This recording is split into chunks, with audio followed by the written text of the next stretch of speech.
Tehran, stretches across the northern plains at the foot of the Alborz Mountains. Home to 15 million residents, and a city that balances history, commerce, and modern urban life. From the crowded streets of the Grand Bazaar to the skyline dominated by Milad Tower, Tehran is a city of contrasts. Here, centuries-old traditions meet fast-paced city living, offering travelers a first glance at the many faces of Iran. Your journey through the city often begins with its landmarks. The Yazd Tower, with its white marble arches, stands as a symbol of modern Tehran.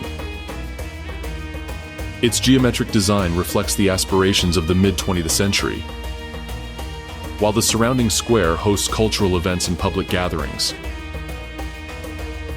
Milad Tower, one of the tallest in the world, rises above the northern districts. From its observation deck, you can see the entire city stretch out beneath the Alborz Mountains, with Mount Damavand, Iran's highest peak, capped with snow, visible on clear days. The Grand Bazaar offers a different rhythm entirely.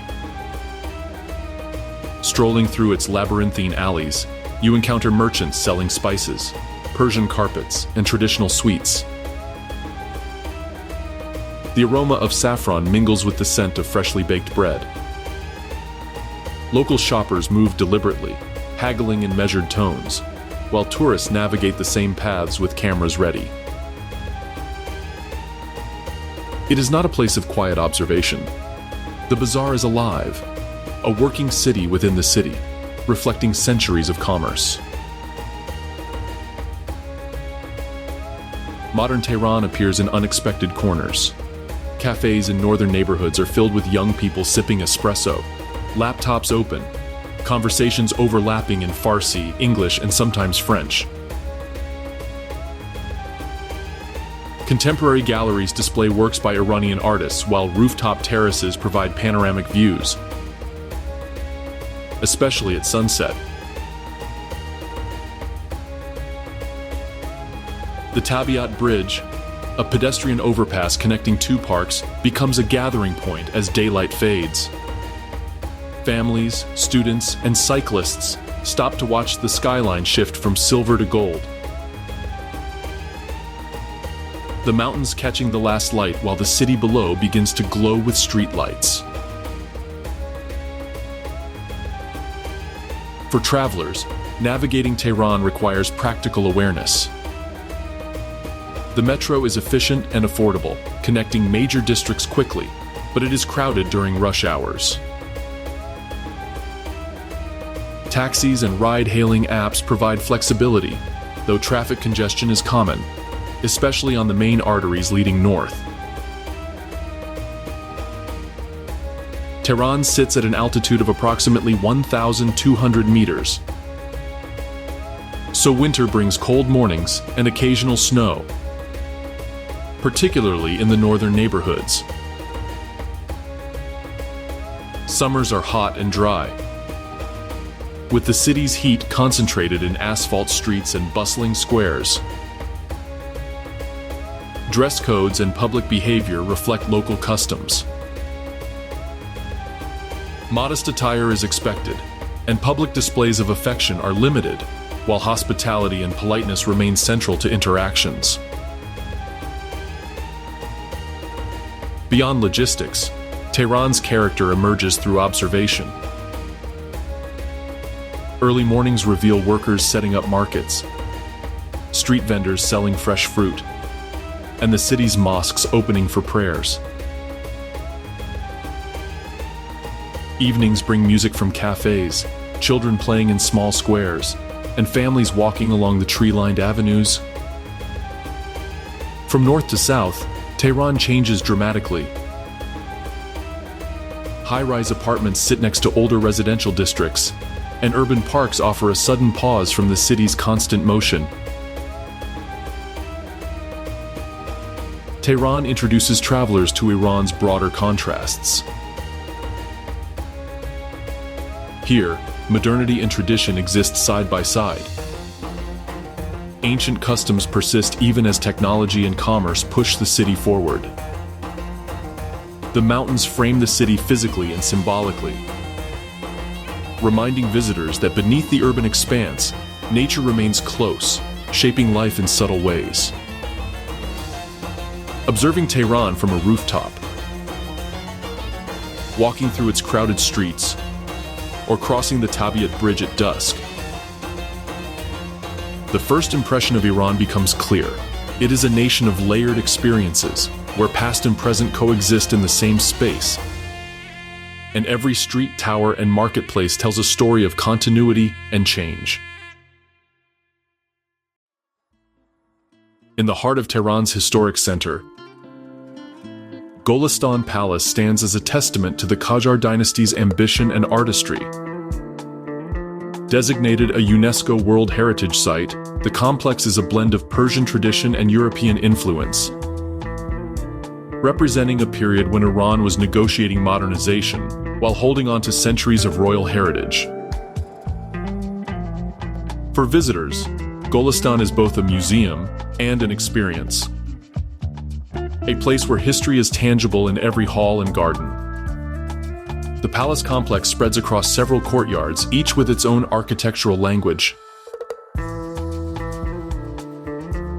Marble floors reflect sunlight streaming through high windows, while walls are adorned with painted tiles depicting flowers, birds, and courtly scenes.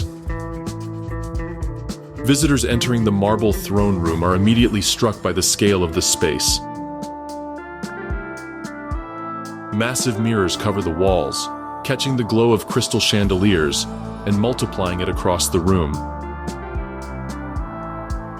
Every surface is deliberate, from the carved wooden doors to the gilded ceilings, showing both the grandeur of the Qajar court and the skill of the artisans who created it. Golistan Palace is not a single building, but a collection of halls, pavilions, and gardens. The Shams-ul Amara, with its twin towers, demonstrates the dynasty's fascination with European architectural forms. From the rooftop, you can see the old city of Tehran spread below, while fountains in the gardens provide sound and movement, creating an atmosphere of calm in the midst of the urban bustle. Marble walkways and tiled corridors lead from one courtyard to another, allowing visitors to experience transitions in style, color, and scale, a visual narrative of power and taste. Modernization is visible in the details. Gas lighting fixtures converted from earlier oil lamps, European-style staircases, and mirrored walls designed to impress and communicate status.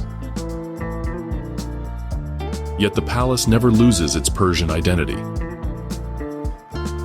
The tilework, intricate plaster carvings, and painted frescoes speak to centuries of artistic tradition, blending with innovations of the Qajar period. It is a story told not in words but in stone, glass, and color, a conversation between the past and the changing present of 19th century Iran.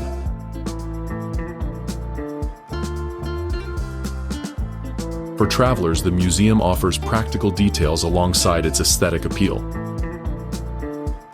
Entry fees are modest, and guided tours provide context for the most important rooms, from the marble throne room to the brilliant hall. Photography is permitted in most areas, though visitors are asked to avoid using flash to protect the delicate surfaces. The palace opens in the morning and closes in the early evening. Weekdays are less crowded, providing a quieter environment to explore. Audio guides are available in multiple languages, helping visitors understand both architectural techniques and historical context. Scenes throughout the day show the palace in different lights. Morning light illuminates the painted tiles and mirrors, bringing out their subtle hues. Midday sun floods the gardens, highlighting fountains and flowers in precise geometric patterns. In the late afternoon, Chandeliers reflect soft, golden light across marble floors, and the echoes of footsteps become part of the palace's rhythm. Visitors often pause at the edge of courtyards or in small alcoves, observing the harmony of space, color, and craftsmanship. Golestan Palace is more than a relic of royal life. It is a record of cultural adaptation and preservation. Its halls and gardens show how Iranian architects absorbed foreign ideas without losing the elegance and symbolism of Persian design. For travelers, the experience is both visual and educational, offering insight into a pivotal period of Iran's history, while allowing for immersive engagement with the space. By the time you leave, walking back onto the streets of Tehran, the palace leaves an impression not just of grandeur but of continuity. A place where art, politics, and daily life intersected, and where the care of heritage today allows visitors to witness the ambitions of a dynasty preserved in stone, mirror, and tile. Kashan lies on the central Iranian plateau, roughly halfway between Tehran and Isfahan. A city shaped by both desert climate and centuries of human ingenuity. Despite its arid surroundings, Kashan has long been an oasis of culture, commerce, and craft. Its narrow streets and adobe houses reveal a city that developed not by chance, but through adaptation to a harsh environment and a focus on beauty, functionality, and tradition. The city is famous for its rosewater production. In spring, the rose gardens around the outskirts come alive with color and scent. Artisans still follow centuries-old methods. Early in the morning, copper stills are filled with rose petals and water, heated slowly over small flames. Steam carries the fragrance through the workshop, condensing into clear rosewater that is collected in brass vessels. Watching this process offers a sensory understanding of Kashan's unique contribution to Iranian culture, a craft tied to both the land and the seasons. Kashan's architectural heritage provides another window into its history. The Aga Bozorg Mosque, built in the late 18th century, exemplifies Persian domestic design applied to religious architecture. Its courtyards are shaded by iwans, and the mosque's serene pool reflects the sky and surrounding walls. Nearby, the Tabatabai House, a private residence from the 19th century, demonstrates how wealthy families managed heat and sunlight. Wind towers, tall vents designed to draw cool air through rooms, punctuate the rooftops. Walking through the corridors, you can feel the intentional flow of air and light, evidence of centuries of adaptation to desert life. Local markets reflect the city's continuing role as a hub of craft.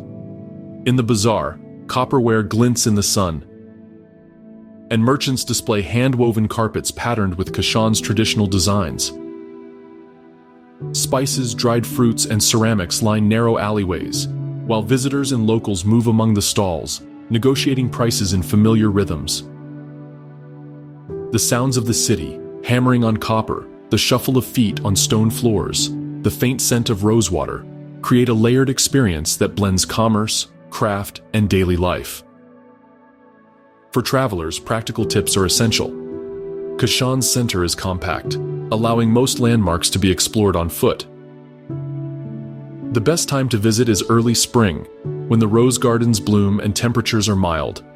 Though autumn provides equally pleasant weather. Accommodations range from restored historic houses to modern hotels, many offering views of wind towers and courtyards. Respect for local customs, including modest clothing and polite interaction in residential areas, ensures a smooth experience. Scenes throughout the day highlight the city's character. Morning light illuminates the rose gardens and narrow streets, creating a contrast of pink blossoms against earthy adobe walls. Midday brings quiet in the courtyards as heat drives people indoors, revealing the cooling effects of architectural design. Late afternoon is the most visually striking. The sun casts long shadows across carved wooden windows and reflects in pools of water, while the sounds of copper hammers and marketplaces re-emerge. Visitors often pause at corners where the breeze catches the scent of roses, or stand in a courtyard to watch the wind tower catch the last rays of light. Kashan embodies a delicate balance between human ingenuity and the desert environment. It bridges the silence of arid landscapes with the vibrant textures of urban life, offering travelers a chance to witness traditional crafts, architectural innovation, and cultural continuity in one compact city. Here, history is not preserved behind glass, but lived daily in the movement of air through wind towers, the careful distillation of roses, and the ongoing rhythm of marketplaces and homes. By the time you leave, Kashan has offered more than sights. It has offered a lesson in adaptation and aesthetic care, a tangible experience of a city where desert survival and beauty coexist, quietly and consistently, through centuries of human effort. High in the mountains of central Iran, Abyana perches on the slopes of the Carcass Range, its clay-red houses rising in tiers against a rugged backdrop. The village's earthy tones reflect the soil of the region, blending architecture and landscape into a single visual identity. Walking through Abyana, it feels as though time has slowed. Narrow lanes curve upward between terraced homes, wooden doors are painted deep red, and small stairways lead to courtyards where pomegranate trees catch the sun. Abyana is known not only for its distinctive architecture, but also for the preservation of its cultural heritage. Many elderly residents continue to wear traditional clothing. Women in long layered skirts with headscarves of vivid color, men in simple tunics and wool hats. Their language preserves phrases and pronunciations from centuries past, offering a rare window into Iran's linguistic history. Conversations in these streets reveal a continuity of life largely untouched by the rapid modernization seen elsewhere in the country. Visitors immediately notice the village's isolation. Abyana lies far from major highways, accessed by a winding road that climbs through the mountains. This remoteness has protected its unique character. Houses remain largely unchanged, and local customs continue largely uninterrupted.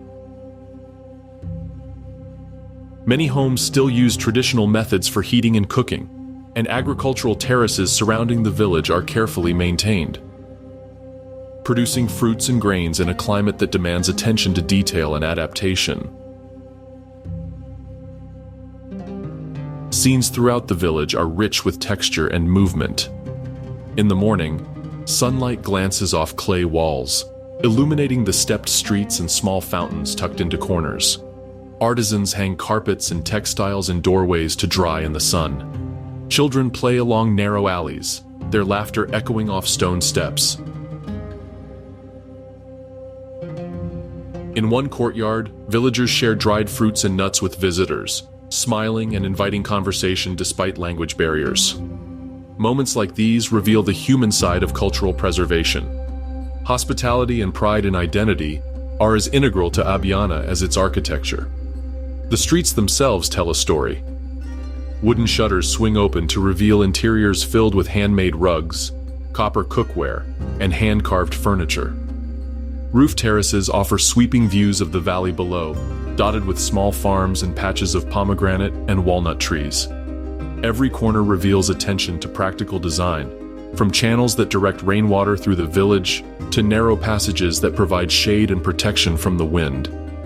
These details show a community shaped as much by survival as by aesthetic sensibility.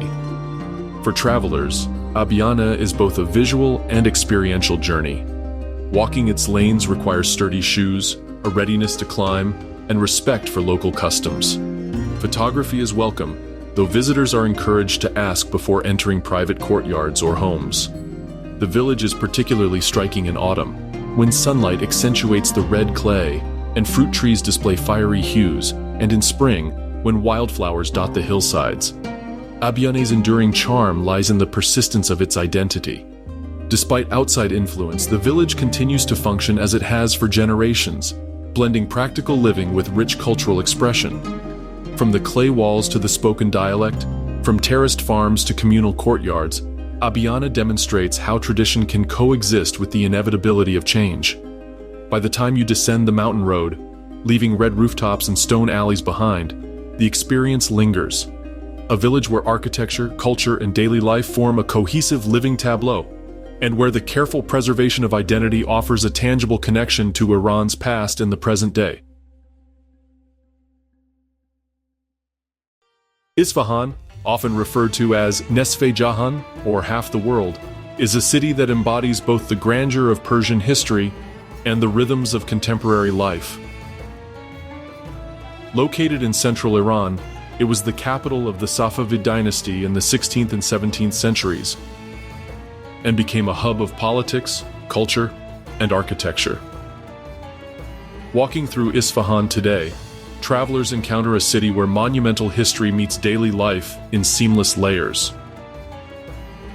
At the heart of the city lies Naksh-e-Jahan Square, one of the largest public squares in the world and a UNESCO World Heritage Site.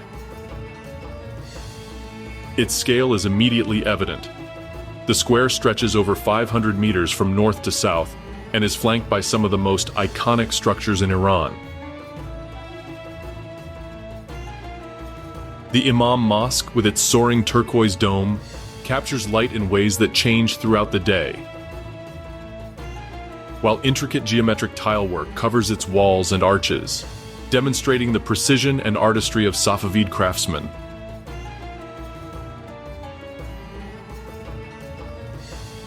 Across the square, the Sheikh Lotfola Mosque showcases refined decoration, with smaller domes and softer colors that create a quiet elegance in contrast to the vast open plaza. Life in the square is dynamic. Children feed pigeons by the fountains, their laughter echoing across the open space. Calligraphers sit on mats along the edges, their hands moving steadily across sheets of paper, translating centuries of Persian poetry into flowing script. Vendors sell small souvenirs, tea, and traditional sweets, creating a marketplace rhythm that has persisted for generations. Benches along the square's edges provide resting points, ideal for observing both the architecture and the flow of people throughout the day. A historical lens reveals why Isfahan earned its nickname. During the Safavid Golden Age, Shah Abbas I reorganized the city, establishing it as a political and cultural capital. Palaces, mosques, and bridges were built with a focus on scale, symmetry, and public accessibility. The square itself functioned as both a ceremonial space and a social hub, a place where state proclamations, polo matches, and trade all coexisted. Every tile, dome, and arch carries a story of ambition, craftsmanship, and centralized power, reflecting a period when Persian art and architecture reached new heights. For travelers, practical details enhance the experience. Visiting in the morning allows for cooler temperatures and softer light on the tilework. Late afternoon or dusk provides dramatic color changes. The turquoise of the domes deepens while shadows stretch across the square, and the warm glow of lamps and lanterns highlights the patterns carved into stone and brick. Cafes tucked along side streets offer traditional sweets like gaz and sohan, alongside strong black tea, providing a chance to rest and absorb the atmosphere away from the crowds. Isfahan's architectural beauty extends beyond the square.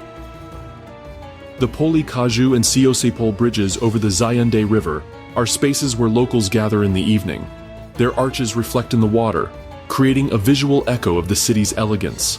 Street markets, historic houses, and narrow alleys reveal the city's living culture, where artisans continue long-standing traditions in metalwork, ceramics, and weaving.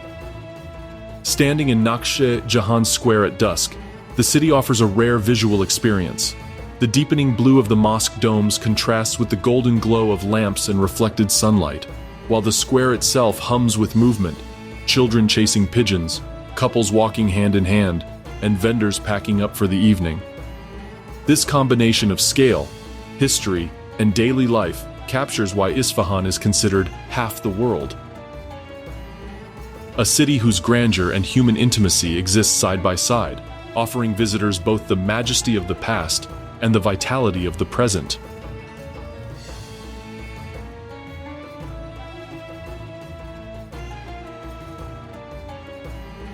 Flowing through the center of Isfahan, the Zayandeh River has long shaped the city's life and landscape.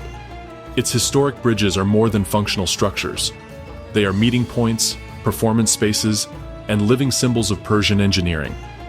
Among them, Osipol and Kaju Bridge stand out, both for their architectural beauty and for the way they integrate water, people, and social life into the urban fabric. Osipol, or the 33-arch bridge, stretches 295 meters across the river. Its uniform stone arches rise from the water, creating repeated patterns of light and shadow. During the day, sunlight illuminates the arches and casts reflections into the river below, forming shapes that shift with the current. In the evening, lanterns hung along the bridge add a warm glow, and the water mirrors the arches in almost perfect symmetry.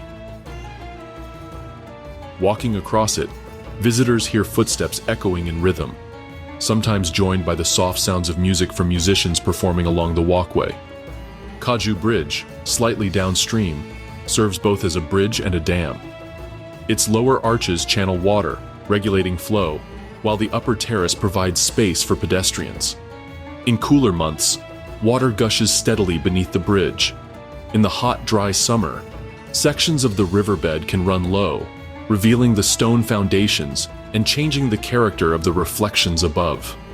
Locals gather here in the late afternoon and evening. Families sit on the stone ledges, friends play cards, and musicians strum the setar or tar under the arches, the notes bouncing across the river and through the vaulted spaces above. The sound becomes part of the bridge itself, a reminder that architecture and human activity are inseparable in Isfahan. The bridge's design shows intentionality in both form and function. Stone piers rise from the river at precise intervals, creating arches that distribute weight evenly.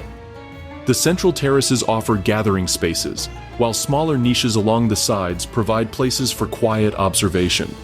Historically, these bridges were constructed to withstand seasonal floods and to allow people to cross even in high water. Today, they continue to demonstrate ingenuity. Engineers and conservators work to protect them from erosion, pollution, and fluctuating water levels. Seasonal river flow is unpredictable, affected by upstream dams and irrigation, and authorities monitor water quality to ensure that the river continues to support both the ecosystem and the cultural life of the bridges. For travelers, visiting the bridges at different times of day offers varied experiences. Morning light highlights the texture of the stone and the subtle shades of gray and brown. Midday brings strong contrasts as sunlight bounces off water and masonry. Late afternoon and early evening are the most dynamic. Families, teenagers, and tourists converge, casting long shadows and filling the air with voices and laughter. Photographers find reflections in the river's surface, while those who simply walk across the arches experience the rhythm of a city in motion, balanced by the calm flow of water below. The bridges of Isfahan are a meeting point of utility, artistry, and human presence. They connect not only the two sides of the city, but also past and present. Centuries-old stone supports the routines of modern life, and the river beneath continues to shape both landscape and culture. Observing from the terrace, the sound of children laughing, the strum of instruments, and the echo of voices in stone arches demonstrate how public architecture becomes alive when people interact with it. By the time you leave the riverbanks, the bridges leave a lasting impression. Structures that are not just crossed, but inhabited. Osipol and Kaju are living architecture, designed to endure, yet defined by the humans who gather on them, the water that flows beneath, and the rhythms of a city that breathes around them. In this, they embody the quiet poetry of Isfahan, form and function, history and life intersecting in stone and water.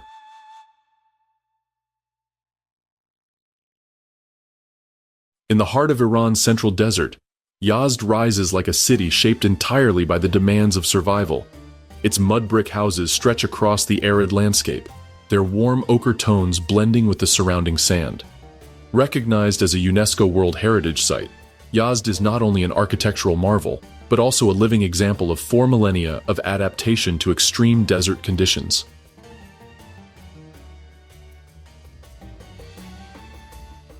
Walking through its streets, the city reveals both ingenuity and continuity, where every alley, rooftop, and courtyard tells a story of desert life. The skyline is defined by wind towers, tall structures designed to capture and channel cool breezes into homes, providing natural ventilation long before modern air conditioning. These towers punctuate the cityscape, standing alongside slender minarets and domes, and form a visual language of function and beauty.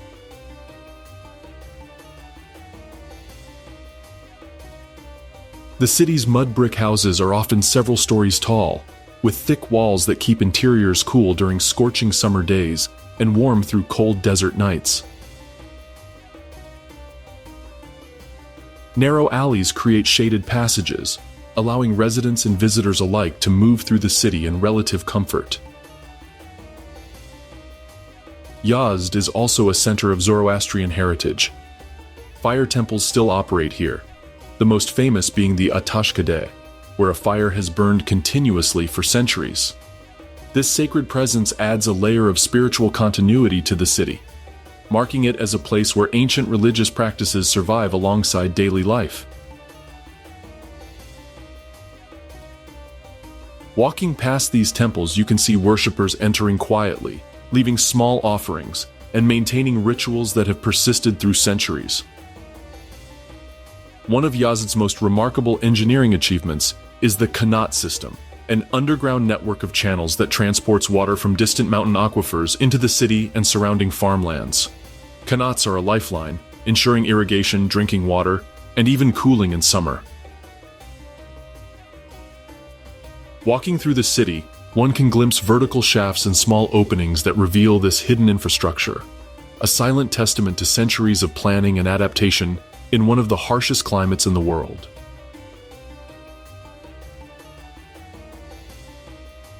Morning brings the city to life in subtle ways. The call to prayer echoes from minarets, carrying across rooftops and wind towers. Sunlight slowly spreads across adobe walls, highlighting subtle variations in color and texture. Street vendors begin baking bread in traditional tandoors, filling the alleys with the scent of freshly baked flatbreads. Children chase one another through shaded corridors, and shopkeepers prepare stalls with pottery, textiles, and sweets. The combination of sight, sound, and smell creates an immersive sensory experience, grounding the visitor in the rhythm of daily life. Walking through Yazd's alleys, visitors notice details that reveal centuries of adaptation. Rooftop terraces are used to dry fruits and nuts, while water channels carry life-giving flow through homes and gardens. Wooden doors, often carved with intricate geometric patterns, contrast with smooth, sun-baked walls. Even the smallest courtyard might contain a pool of water or a cluster of greenery, demonstrating a careful balance between desert constraints and human comfort. For travelers, practical insights are equally important. Yazd is hot and dry in summer, cold at night in winter, and dusty year-round. Footwear suitable for uneven adobe surfaces is recommended. Respectful clothing is expected, particularly when visiting religious sites.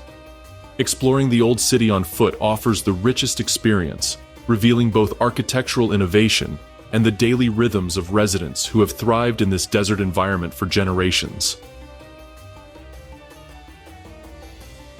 Yazd stands as a city of endurance and design, where 4,000 years of adaptation are visible in every wind tower, alley, and Qanat channel. Its mud brick walls, sun-baked streets, and sacred spaces allow visitors to feel the desert's challenges while witnessing human ingenuity. Here, survival and elegance coexist, making Yazd not only a remarkable place to see, but a vivid lesson in living in harmony with one of the most extreme landscapes on Earth. Yazd is not only a desert city of architectural ingenuity, it is also a living center of Zoroastrian heritage, one of the world's oldest religions, originating in Persia over 3,000 years ago. The faith centers on principles of fire, purity, and respect for nature, all reflected in the city's spiritual landmarks.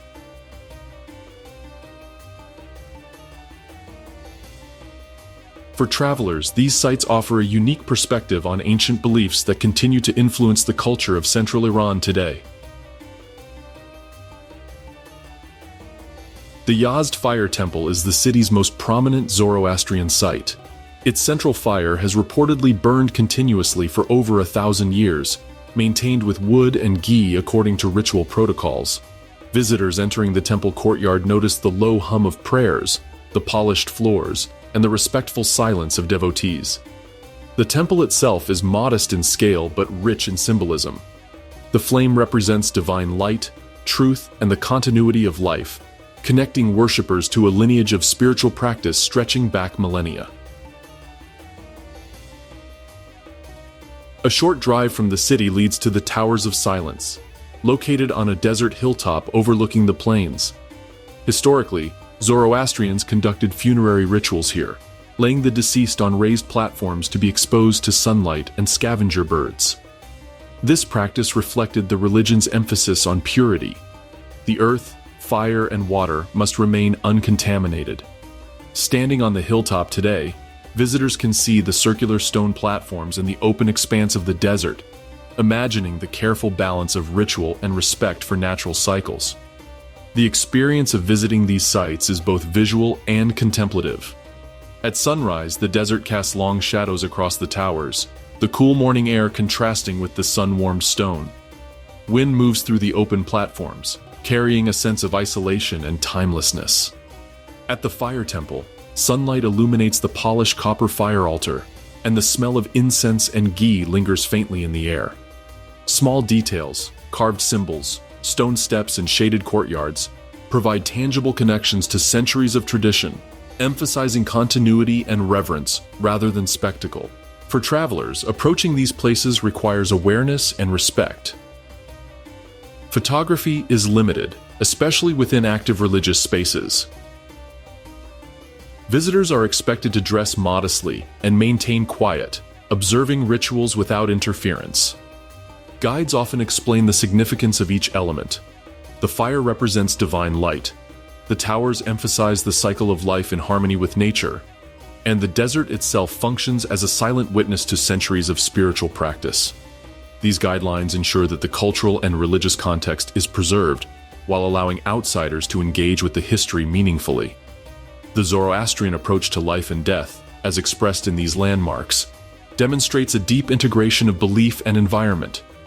Fire is both sacred and practical, symbolizing purity while providing light and warmth. The desert, harsh yet expansive, shapes ritual, architecture, and daily life, reminding visitors that survival and spirituality are intertwined. Even the simplest gestures, placing offerings, lighting incense, or following pathways along the towers, carry layers of meaning and centuries of inherited tradition. Ultimately, the Fire Temple and the Towers of Silence offer more than historical insight. They provide a lens into a worldview where humanity coexists with nature, and daily practice is infused with ethical and spiritual purpose.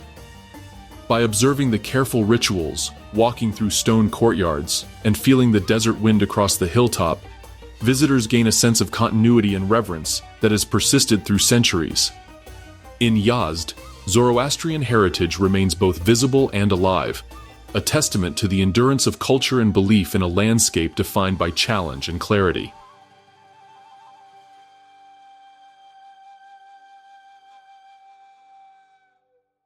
Shiraz, in southern Iran, is often called the city of poets, gardens, and light.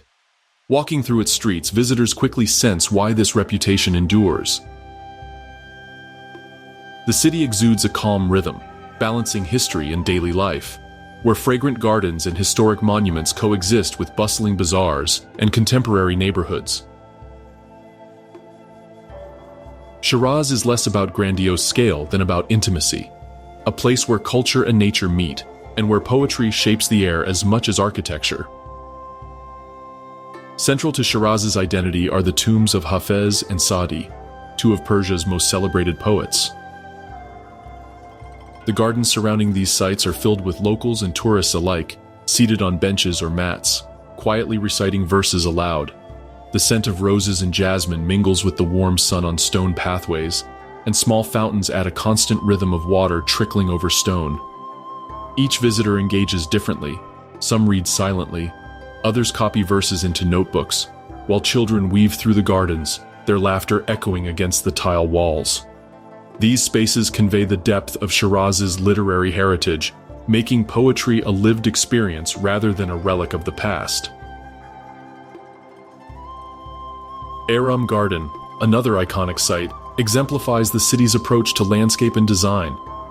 Its symmetry, flowing water channels, and tall cypress trees reflect the Persian garden tradition, creating an idealized microcosm of nature. During spring, roses bloom along the pathways, their petals falling gently into reflecting pools. The soft murmur of fountains blends with the distant call to prayer from nearby mosques, layering natural and human rhythms. Evening brings another transformation. Sunlight glances off tiled surfaces, illuminating subtle patterns of turquoise, gold, and terracotta, creating a visual harmony that feels simultaneously crafted and effortless. Shiraz is also a city of small sensory pleasures. Walking through bazaars, one encounters local artisans shaping metal, weaving textiles, or preparing sweets. Falude, a traditional dessert of thin rice noodles and rosewater syrup, offers a cooling contrast to the warm air. Cafes serve strong black tea and pastries, while shaded terraces overlook gardens or narrow lanes. Even a brief pause to sip tea allows visitors to absorb the textures of the city, the sound of water, the chatter of residents, the sight of flowering trees against adobe walls. The architecture and streetscape are equally intimate. Low houses with carved wooden doors, courtyards filled with fruit trees, and quiet alleyways create a sense of enclosure and discovery. Tile work, especially on mosque domes and garden pavilions, glows in changing light, reflecting both color and craftsmanship. Observing these details encourages a slower pace, a walking meditation that aligns with the city's poetic character. Practical guidance enhances the visit. Morning and late afternoon offer the most pleasant light and temperature, ideal for gardens and tombs. Shiraz is walkable, but taxis and local buses help reach more distant sites. Modest dress is expected in religious and historical areas. Guided tours or audio explanations enrich understanding, revealing connections between the city's landscape, literary heritage, and architectural innovation.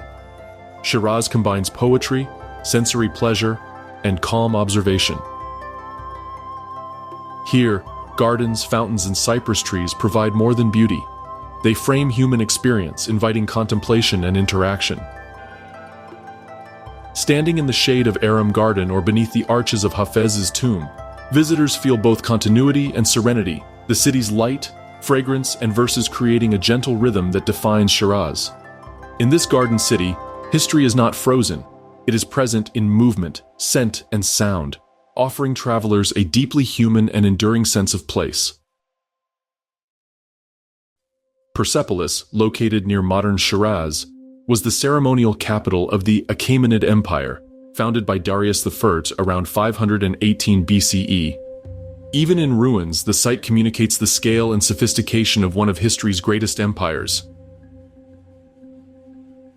Columns rise into the sky, terraces stretch across rocky platforms, and intricately carved bas-reliefs depict kings, soldiers, and tribute bearers from across the empire. Walking through Persepolis, it is possible to feel both the ambition of its builders and the weight of time. The Gate of All Nations welcomes visitors with massive stone columns and sculpted figures, intended to impress and convey the empire's reach. Reliefs along the walls show delegations from distant lands, offering gifts in ceremonial procession. Each figure is detailed, facial features, garments, and accessories precisely carved, providing insight into Persia's political structure, trade networks, and cultural diversity. Beyond this gate, terraces rise to the main palaces, where columns with double-headed bulls and other symbolic animals once supported elaborate wooden roofs. Sunrise is the ideal time to experience Persepolis. The first light spills across the stone platforms, highlighting engraved patterns and casting long shadows from columns onto terraces. Footsteps echo softly across empty stairways and open courtyards, reinforcing the sense of scale and solitude. Visitors often pause at the Apadana Palace, imagining the grand receptions that took place here. Thousands of subjects, musicians, and nobles gathered for celebrations that showcased imperial power. The serenity of the morning allows reflection on how the city was once alive with ceremonial activity, now quiet and open to wind and sun. Historical context deepens the experience. Persepolis was a symbol of the Persian Empire's grandeur, representing authority, art, and innovation. Yet it was also vulnerable. Alexander the Great captured and burned the city in 330 BCE, leaving terraces, columns, and reliefs scorched or toppled. Archaeological efforts since the 20th century have stabilized remaining structures, clarified the layout, and uncovered artifacts that reveal daily life, craftsmanship, and ceremonial practice. Visitors can trace the arrangement of halls, audience chambers, and storage spaces, gaining insight into both construction techniques and the empire's social hierarchy. Practical details help travelers make the most of the visit. Persepolis is open year-round, with peak light and cooler temperatures in early morning. Walkways are uneven, so sturdy shoes are recommended. Interpretive signage and guides explain the function of each terrace, column, and relief, while shaded areas and benches allow pauses during exploration. Photography is encouraged, particularly at sunrise and sunset when light emphasizes the textures of stone carvings and casts columns in dramatic relief against the sky. The emotional resonance of Persepolis lies in its contrast between imperial ambition and impermanence. Columns that once supported ornate roofs now stand alone, yet reliefs remain remarkably detailed, conveying gestures, clothing, and hierarchy. The city itself has crumbled, yet its artistry endures. Walking among the ruins, visitors are reminded that political power is temporary, but cultural achievements, architecture, art, and craftsmanship can persist for millennia. By the time you descend the stone terraces, Persepolis leaves an impression of enduring legacy. The empire's rulers are long gone, but their vision, artistic skill, and organizational ingenuity remain visible in every column, relief, and courtyard. Here, the past speaks directly through stone, telling a story of ambition, destruction, and the lasting resonance of human creativity, inviting travelers to witness history not as a distant narrative, but as a tangible, lived space.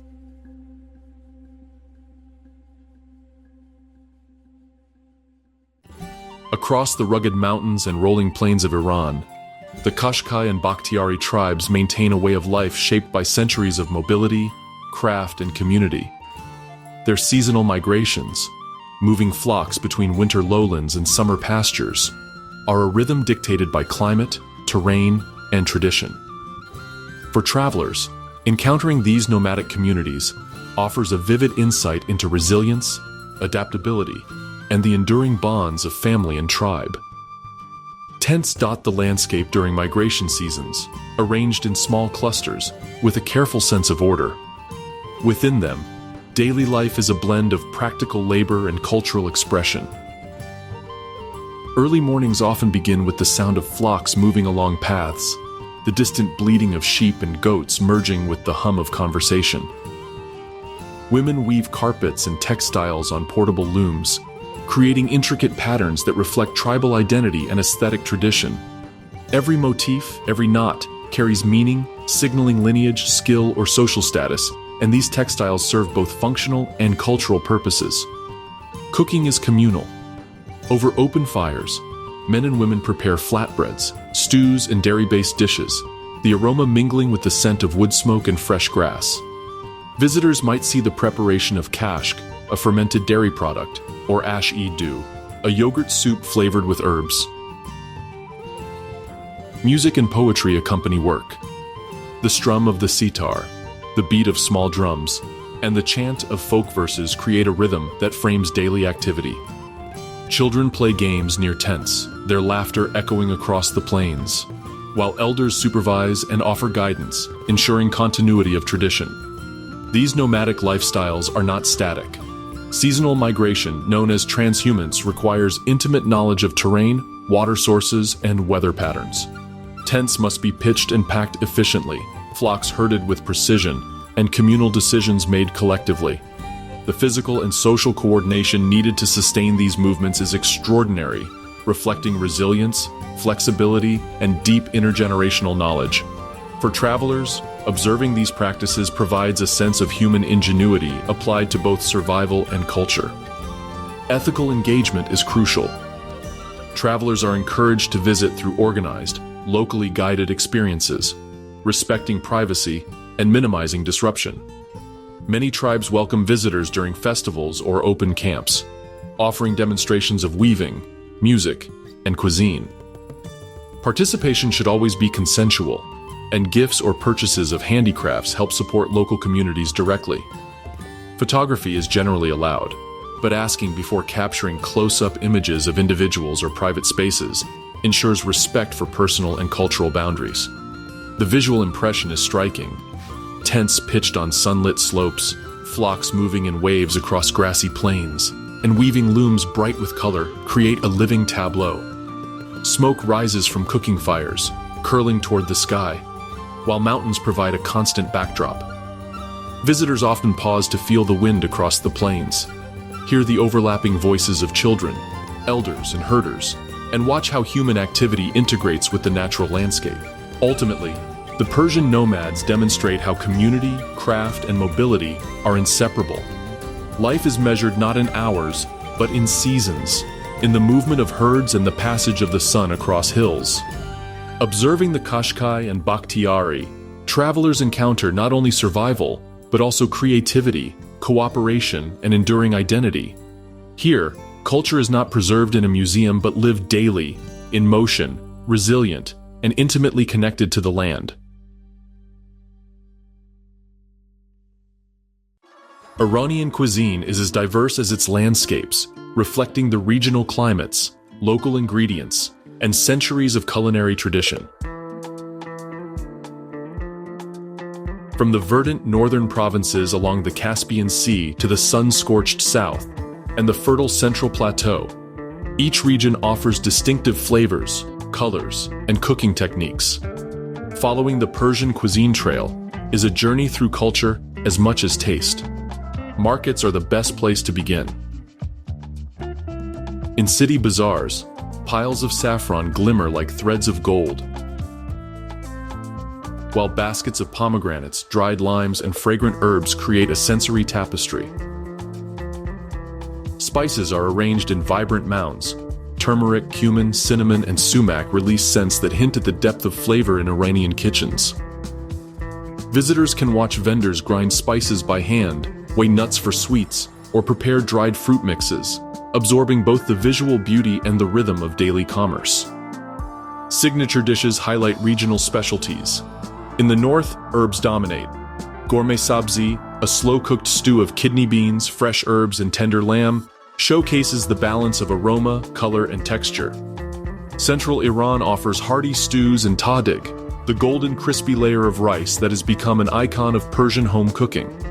Southern provinces introduce bolder flavors with citrus, garlic, and chili, exemplified in dishes such as fesenjan, a rich walnut and pomegranate stew with poultry, marrying sweetness, acidity, and earthy depth in one plate. kebabs, grilled over charcoal, appear across regions, their marinated flavors signaling both tradition and social gathering. The dining experience itself is central to Persian culture. Meals are often shared, served on communal platters with rice, bread, herbs, and garnishes arranged carefully. Family members and guests sit close together, passing dishes and savoring bites in conversation. The act of eating becomes a ritual, connecting people and reinforcing bonds. Even simple meals carry symbolism. Sharing food is a gesture of trust, friendship, and hospitality, values deeply embedded in Iranian society. No Persian meal is complete without tea. Served in small glasses or cups, it accompanies conversations, book readings, or quiet reflection. Tea rituals are subtle yet deliberate. The aroma of black tea mingles with hints of cardamom or dried rose petals.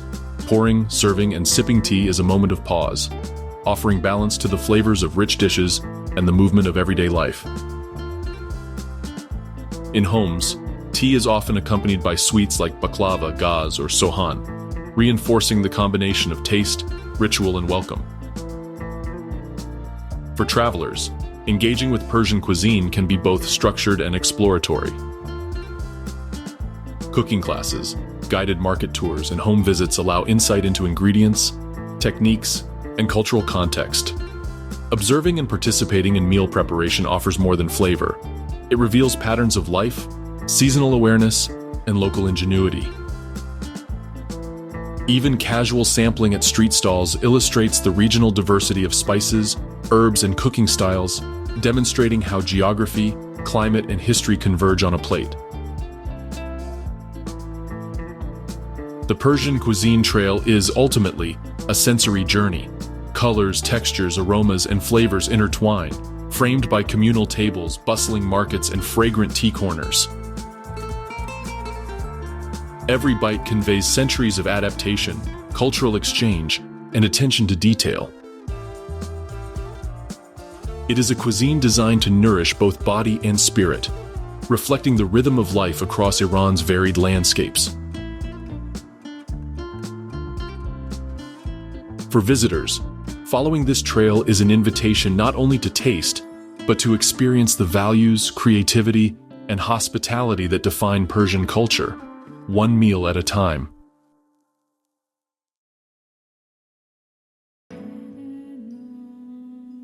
Iran's deserts are vast, contrasting landscapes where light, color, and silence define every experience.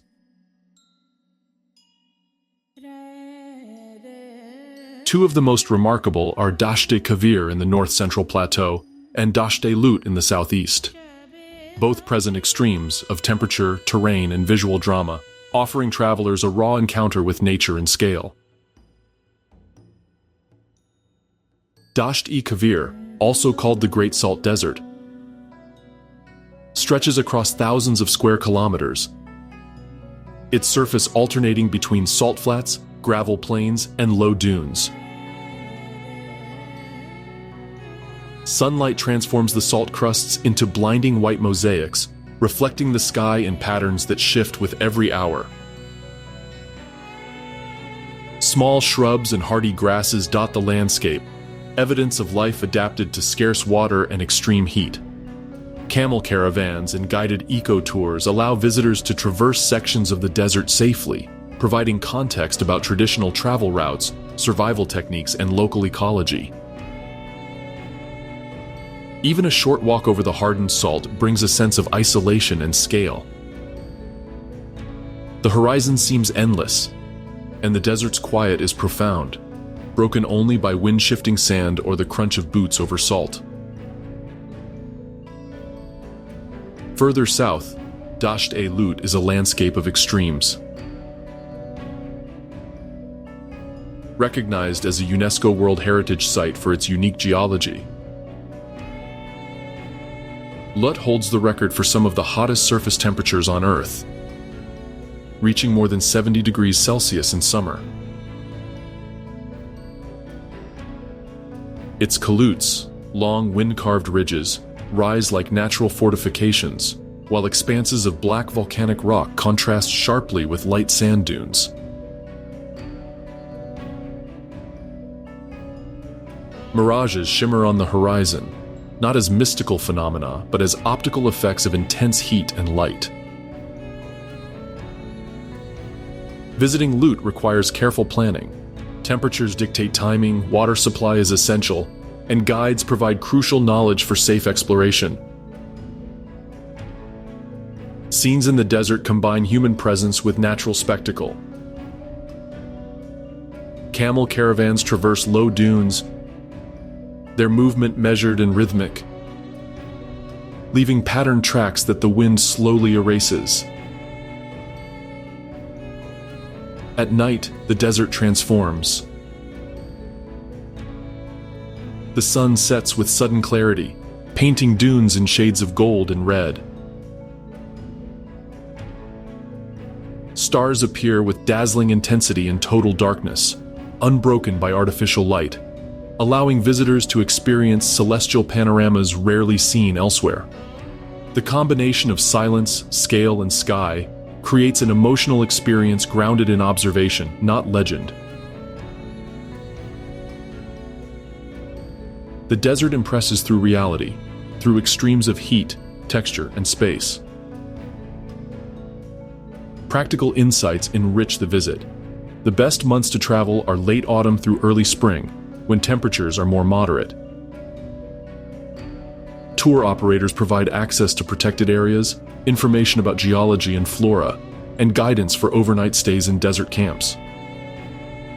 Visitors are advised to dress in layers, protect against sun and sand, and respect fragile desert ecosystems, including salt crusts and endemic plant species.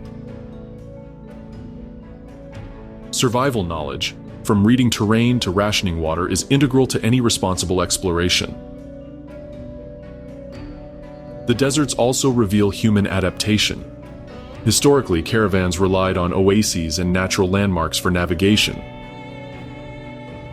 and the nomadic communities surrounding the Kavir learned to live with scarce water and harsh conditions. Modern eco-tours echo these ancient patterns, emphasizing low-impact travel, safety, and observation of the land rather than domination of it. In Dasht-e-Kavir and Lut, visitors confront the scale and rawness of Iran's arid heart. Dunes ripple like waves frozen in sand. Salt flats gleam under the sun, and night skies open above endless plains.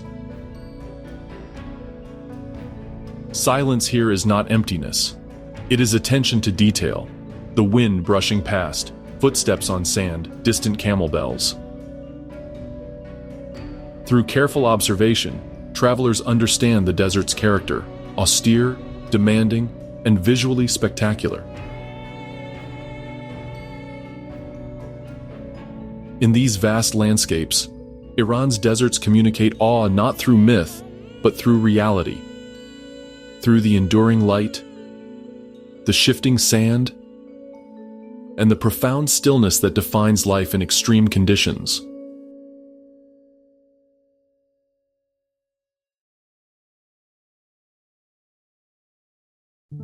Far from the deserts of central Iran, the Caspian coast presents an entirely different side of the country. Lush, humid, and alive with water and vegetation. The provinces of Gilan and Mazandaran stretch along the southern shore of the Caspian Sea, where mountains meet the sea, rivers carve fertile valleys, and rice paddies extend in stepped patterns across lowlands. For travelers, this region offers a sensory contrast. Vibrant green landscapes, the smell of tea leaves and wet earth. Mornings along the coast are especially evocative. Fishermen push small wooden boats into calm gray-green waters, nets glinting with dew, and fish shimmering in the first light. Stilt houses rise above tidal flats, connected by narrow wooden walkways. In nearby villages, the aroma of freshly baked bread and local herbs drifts from kitchens as residents begin the day. Tea plantations climb gentle slopes behind coastal villages, their neatly pruned bushes reflecting a deep-rooted agricultural culture. Workers pluck leaves with precision, the rhythmic motion of their hands mirrored in the orderly rows below. The region's cuisine is strongly influenced by its environment. Fish, fresh herbs, garlic, and pomegranates dominate dishes, while stews are lighter than in the Central Plateau. Mirza Ghasemi, smoked eggplant with tomato and garlic, and freshly grilled fish are local staples. Meals are often served with dew, a yogurt-based drink, or local green tea, emphasizing freshness, balance, and connection to the surrounding landscape. Observing food preparation in small village homes or local restaurants gives insight into a culture that values seasonality, community, and harmony with the land.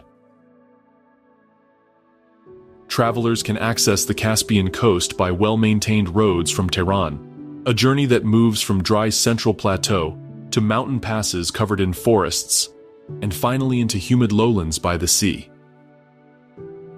Accommodation options range from modest guest houses to modern hotels, often situated near rice paddies or along the coastline, providing panoramic views of water and mountains.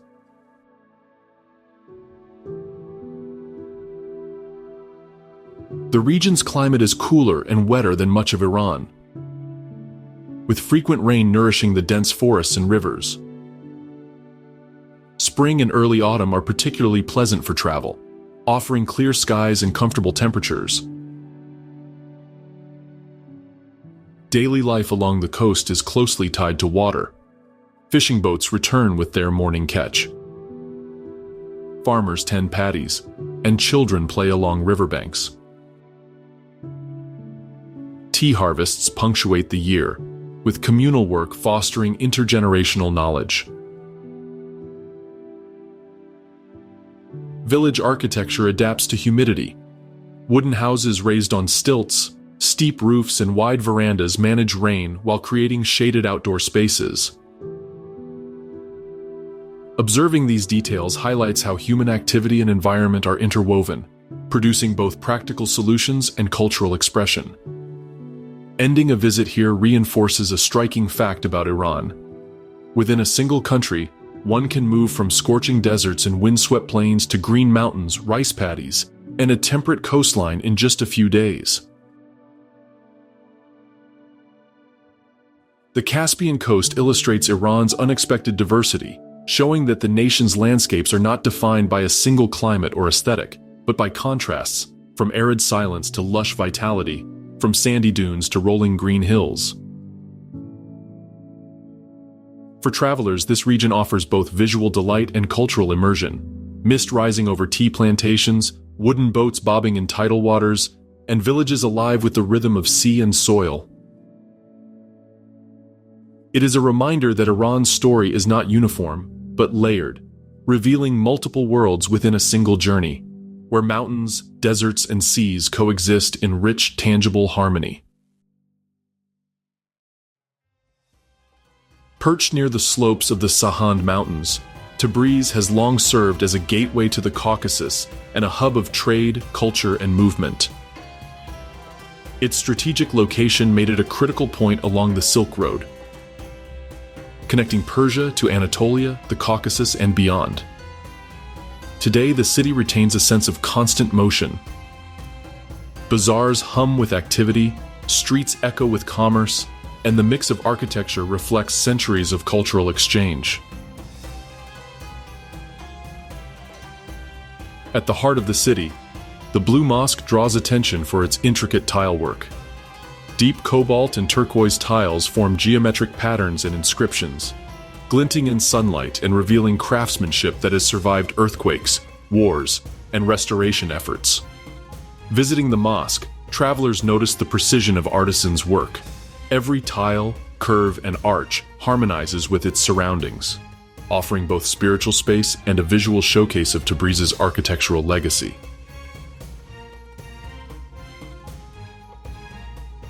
Nearby, the Bazaar of Tabriz, a UNESCO World Heritage Site, offers a fully immersive experience of commerce and daily life. The labyrinthine corridors are filled with stalls selling carpets, spices, tea, textiles, and handicrafts. Traders shout prices, calling attention to goods with practiced flair, while the smell of freshly ground saffron, roasted nuts, and herbal teas mingles with the scent of aged wood and stone. Small cafes within the bazaar serve steaming glasses of tea, allowing locals and travelers to pause, observe, and absorb the rhythm of the city. Tabriz is also a region of ethnic and cultural diversity. Armenian villages in the surrounding mountains preserve churches, architecture, and culinary traditions, while Azerbaijani culture predominates in language, music, and food. Winter brings snow-capped peaks that frame the city, emphasizing the contrast between urban bustle and the surrounding natural landscape. Seasonal festivals highlight crafts, music, and food, allowing visitors to engage with traditions shaped by centuries of interaction with neighboring cultures. Historically, Tabriz's prominence derived from its role on the Silk Road, facilitating trade in silk, spices, and textiles. Merchants from across Persia and beyond converged here, exchanging goods, ideas, and news. Evidence of this legacy remains in the city's layout. Bars and ancient streets show how urban planning supported commerce and hospitality. Travelers walking these streets can trace centuries of human movement, imagining camel caravans entering through city gates, goods being weighed and exchanged, and cultural practices blending in the shared space of trade. Practical travel notes enhance the visit. Tabriz sits at an altitude of approximately 1,350 meters, giving it cooler temperatures than much of Iran, with snow common in winter. The city is accessible by road, rail, and air, offering convenient connections from Tehran and other major hubs. Local guides can enrich the experience, highlighting historical details in the bazaar, architectural nuances of religious sites, and the interplay between urban and rural culture in the surrounding region. The city's energy is unmistakable. The hum of conversation, the rhythm of trade, and the interplay of old and new create a lively, bustling atmosphere. Standing in the bazaar, or beneath the arches of the Blue Mosque, visitors feel the weight of history alongside the immediacy of daily life. Tabriz demonstrates how Iran's borders are not barriers, but points of convergence, where commerce, culture, and geography intersect. In this northwestern crossroads, the story of Iran as a global participant becomes tangible. Silk, spices, and ideas once passed through here, and today the city continues to pulse with trade, culture, and community. Tabriz is a place where history is lived, not just observed, where stone, tile, and human energy merge to reveal the enduring vitality of a region shaped by both its environment and its connections to the wider world.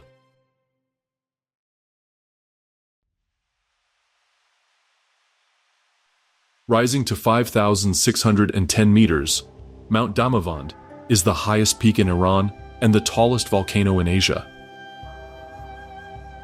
Its snow-capped summit dominates the Alborz Mountains, visible from Tehran on clear days, and it has long held symbolic significance in Persian mythology as a site of strength, endurance, and national identity. For travelers, Damavand offers a combination of natural grandeur, challenging treks, and insight into volcanic geology. Damavand is a dormant stratovolcano, with its last eruption estimated at around 7,000 years ago. Volcanic vents near the summit release faint steam and sulfur, providing a visual reminder of the mountain's geological past. Climbing the slopes reveals layers of rock, scree fields, and mineral deposits, creating a landscape both stark and visually striking. Trails wind through alpine meadows, volcanic scree, and snow patches, allowing trekkers to experience the mountain's gradual transition from forested foothills to barren high-altitude terrain.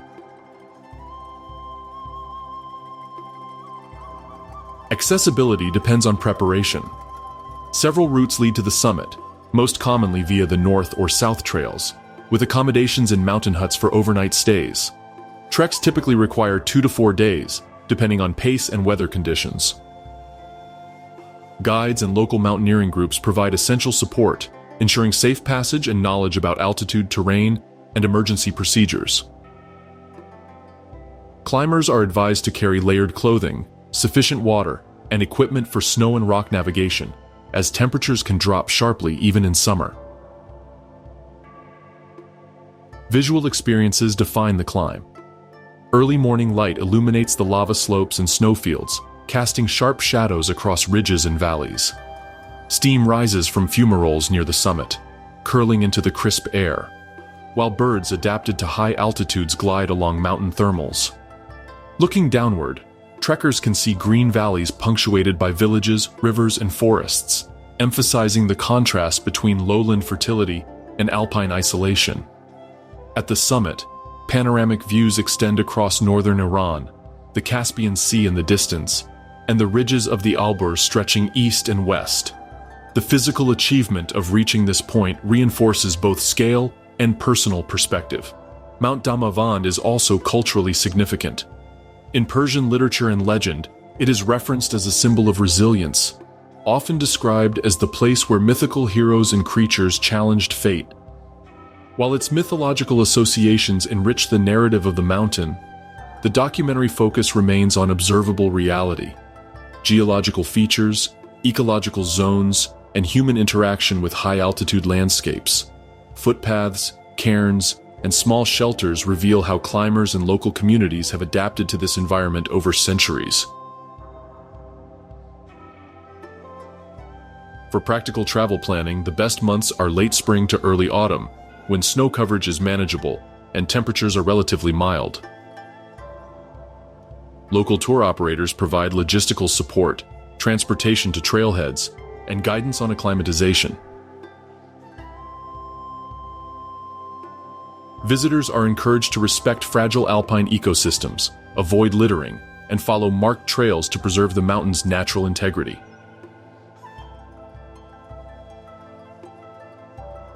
The narrative of Damavand is one of physical challenge and natural wonder. Climbers ascending its slopes feel the mountain's weight and presence, sensing the dormant energy beneath their feet, while experiencing the crisp air, rocky terrain, and expansive views. Each step from foothills to summit underscores the contrast between human effort and geological scale, offering a profound understanding of Iran's topographical diversity. Mount Damavand stands as both a natural landmark and cultural icon, a peak where physical achievement intersects with visual spectacle, and where travelers can experience the stark beauty, enduring geology, and symbolic significance of the roof of Persia.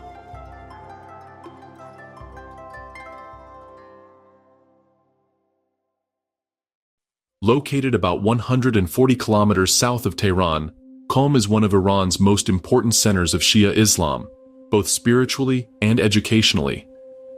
The city draws pilgrims, students, and scholars from across Iran and the wider Islamic world, offering visitors insight into the rhythms of devotion, religious study, and cultural practice. For travelers, Qom provides a space to observe faith in motion, while engaging respectfully with sacred sites and communities. At the heart of the city is the shrine of Fatima Masumeh, a prominent religious landmark distinguished by its gold-plated domes, minarets, and expansive courtyards. The shrine honors Fatima Masumeh, sister of the 8th Shia Imam, and is a focal point for pilgrimage. Visitors entering the complex notice the contrast between architectural detail and the human activity it frames. Pilgrims walking barefoot, placing prayers on the marble floors, or pausing before the shrine in quiet reflection. Tilework, mirrored mosaics, and intricate calligraphy create a visual rhythm that guides movement and attention, reflecting both devotion and artistry. The experience of visiting is both visual and auditory.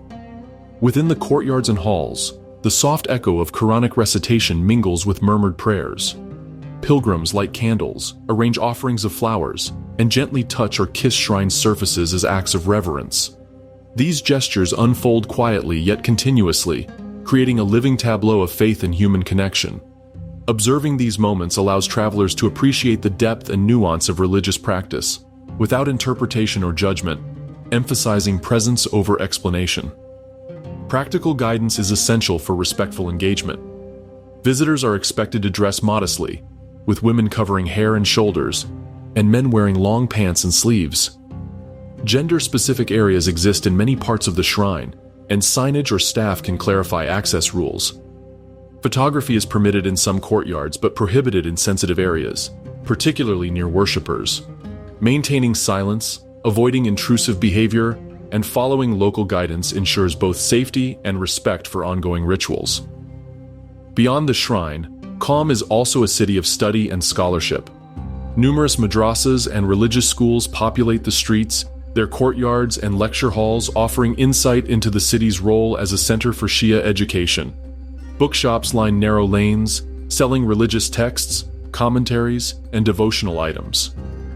Walking through these areas, travelers can observe the intersection of daily life, study, and commerce, noting how tradition and scholarship inform social rhythms. For visitors, timing and awareness enhance the experience. Early mornings and late afternoons offer softer light and quieter spaces for observation. Courtyards provide shaded spots to pause, and guided tours or local contacts can explain context, rituals, and historical background without imposing interpretation. Even brief observation of devotional activity reveals structured patterns, communal participation, and the blending of visual, auditory, and spatial elements that define the city's sacred atmosphere. Ultimately, Qom offers a window into Iran's spiritual landscape, a place where faith, architecture, and human devotion converge. Gold domes glint in sunlight, mirrored mosaics shimmer with reflection, and pilgrims move with quiet purpose across marble floors. Observing these elements together allows travelers to appreciate the living culture of devotion, the continuity of centuries-old religious practice, and the care with which sacred space is maintained. Qom is not only a city of ritual, but also a center of continuity, reflection, and human connection. For those approaching with respect, observation, and mindfulness, it provides a profound experience, an immersion into devotion, artistry, and the rhythms of spiritual life that anchor the religious heart of Iran.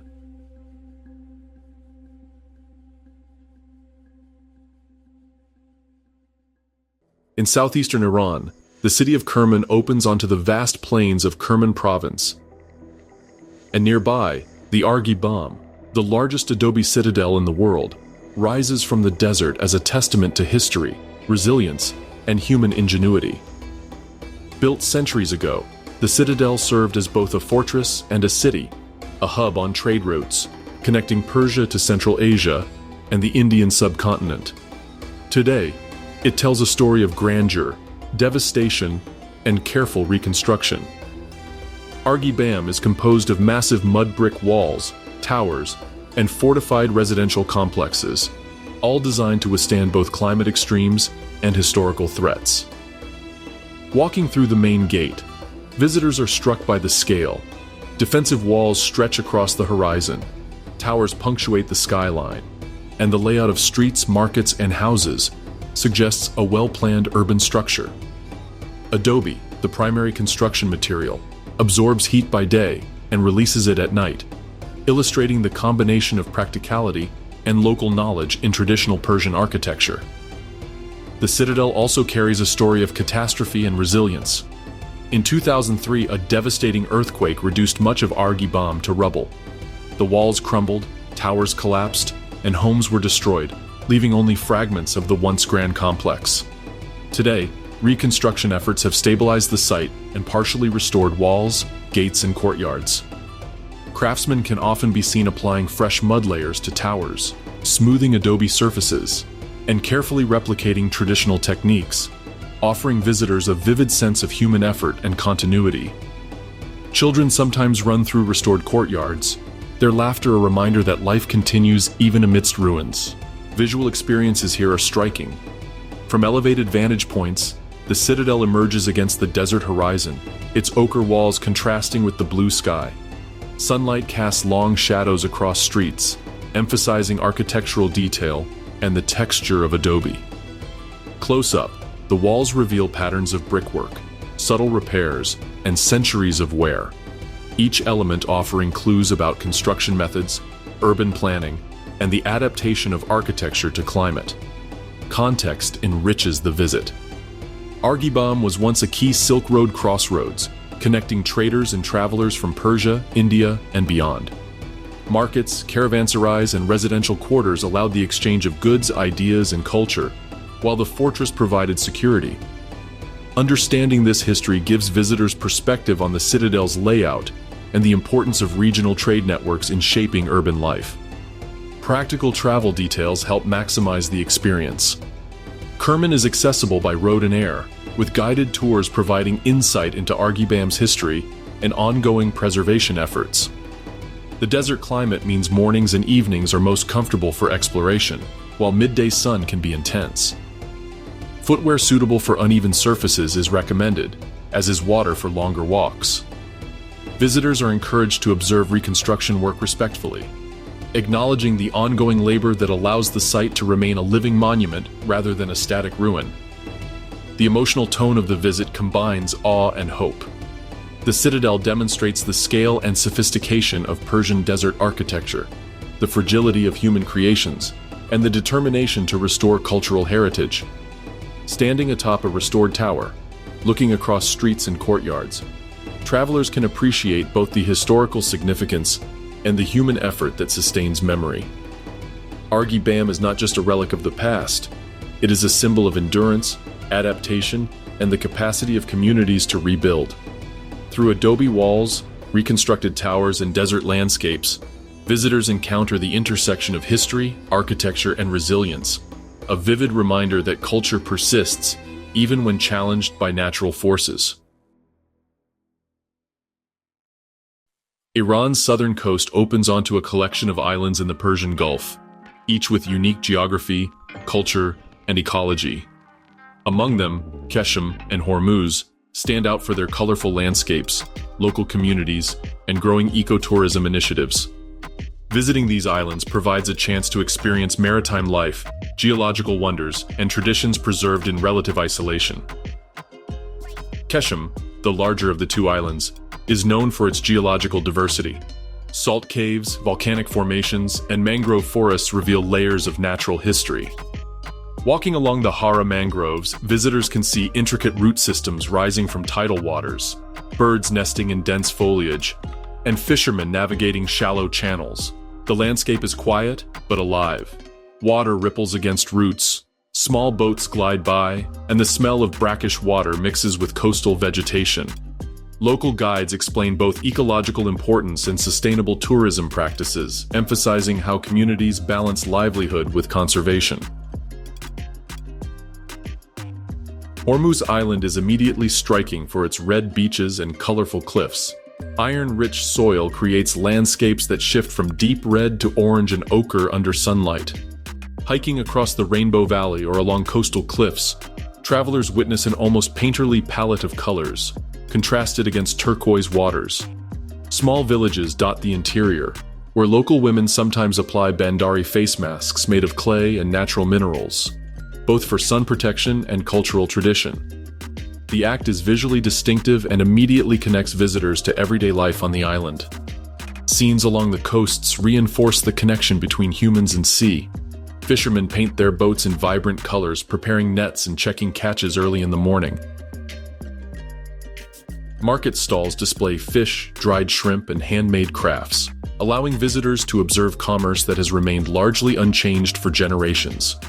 Local culinary practices from seafood grilling to traditional stews highlight both necessity and flavor. Sharing a meal with a family or at a small cafe allows insight into routines shaped by tides, climate, and seasonal fish cycles. Ecotourism initiatives are increasingly central to the island's identity. On Keshem, the Keshem Geopark offers guided hikes through canyons, volcanic formations, and fossil sites, explaining geological history without sensationalism. Hormuz promotes responsible trekking and cultural visits, allowing tourists to explore red hills and beaches without disrupting habitats. The emphasis is on observation, learning, and minimal impact, a model of sustainable engagement for fragile environments. Practical travel advice is straightforward. Boats depart regularly from Bandar Abbas to both islands, with day trips possible, but overnight stays recommended to fully appreciate landscapes and local life. Accommodation ranges from guest houses to small hotels, often run by local families. The best visiting months are cooler seasons, avoiding the intense summer heat of southern Iran. Sun protection, water, and sturdy shoes are essential for exploring uneven terrains, cliffs, and tidal areas. The island's visual appeal and human presence combine to create a vivid sense of place. The contrast between red cliffs and blue waters, the shimmer of sunlight on mangrove leaves, and the daily rhythms of fishermen and villagers create a tableau both exotic and tangible. Visitors can see the direct relationship between environment, economy, and culture. Islands that are isolated yet thriving, vibrant yet ecologically sensitive, and deeply connected to both sea and land. In Qashm and Hormuz, Iran's southern frontier reveals a side of the country often overlooked, colorful, maritime, and alive with human adaptation to natural extremes. The islands invite travelers not merely to admire landscapes, but to understand daily life, the labor, skill, and tradition that sustain communities, offering a perspective grounded in observation, ecology, and culture, free from legend or embellishment.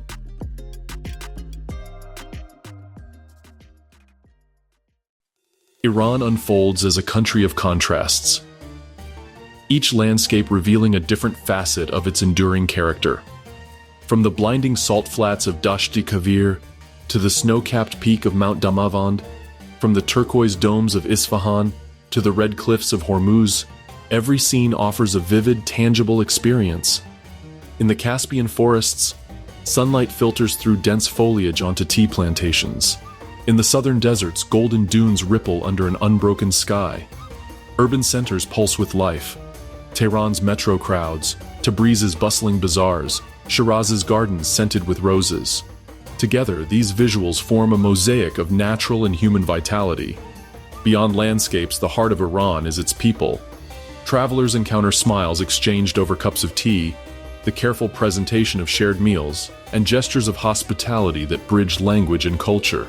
Children wave from dusty lanes, artisans demonstrate their craft, and pilgrims move with devotion through sacred spaces. Observation here is immersive. The texture of fabrics in bazaars, the aroma of spices and herbs in regional kitchens, the ripple of water under ancient bridges. These details anchor visitors in a reality both historical and immediate, showing that Iranian life is not frozen in time, but actively lived every day. Iran's richness is also cultural and historical, layered in ways that cannot be captured by cliches or simplified narratives. Carpets woven with geometric precision, Qashqai and Bakhtiari nomads moving with the seasons, and centuries-old mosques and palaces reveal continuity of knowledge, artistry, and belief. Each object and practice exists in a living context. Families continue traditional culinary techniques, artisans preserve skills for modern markets, and cities maintain urban rhythms shaped by millennia. This continuity is visible in the ordinary, in markets, tea houses, alleyways, and in the extraordinary, in monumental architecture, desert treks, and mountain climbs. Scenes from across the country blend naturally into one another, highlighting contrasts without exaggeration. Desert silence meets Caspian greenery, mountain peaks overlook ancient towns, and island fishermen navigate coral-colored shores. The visual and sensory richness allows viewers to appreciate Iran's diversity. Geography, climate, architecture, and lifestyle. Each encounter, whether with people, landscapes, or cultural artifacts, emphasizes authenticity, grounding the narrative in real experience rather than legend. In this closing chapter, the focus is human and relational. Smiles shared over tea or bread, the delicate care in handing over a plate of local sweets, and the quiet attention of pilgrims in Qom and Mashhad collectively show a country attentive to connection. Interaction is central. It is in gestures, rhythms, and everyday practices that Iran's vitality is most evident. Travelers leave with not just memories of place but impressions of ongoing life, vibrant, adaptive, and welcoming. The epilogue's final message reinforces the documentary's core perspective. Iran is not a static relic, nor is it reducible to stereotype. It is ancient yet alive, layered with history yet actively lived today. As the camera pans from desert to sea, mountain to city, from market stalls to sacred courtyards, viewers are invited to see continuity in diversity and human warmth in every corner. But what do you think? Let us know in the comment section below. And if you enjoyed this, don't forget to check out the magnificent Himalayas.